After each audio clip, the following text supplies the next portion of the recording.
audible durante la inspiración y al comienzo de la fase expiratoria. Es un sonido de baja frecuencia e intensidad y de percepción agradable. Ruidos pulmonares normales.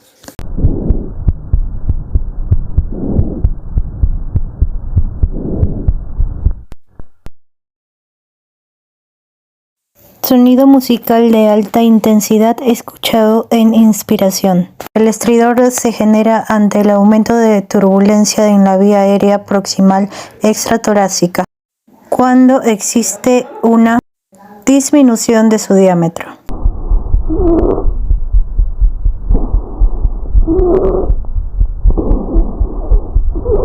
Esto es un indicio de obstrucción de la laringeotráquea y de disfunción de las cuerdas vocales. Son ruidos similares a crujidos, originado por el roce de ambas pleuras cuando quedan en íntimo contacto.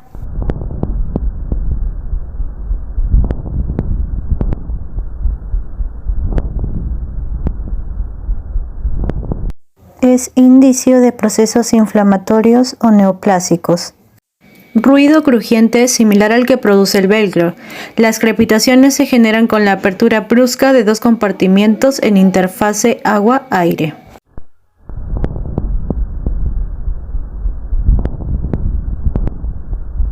Esto puede indicarnos que estamos frente a un caso de edema agudo de pulmón, alveolitis, neumonía o fibrosis pulmonar. Son ruidos de tonalidad grave y se producen por el movimiento de secreciones en bronquios y tráquea.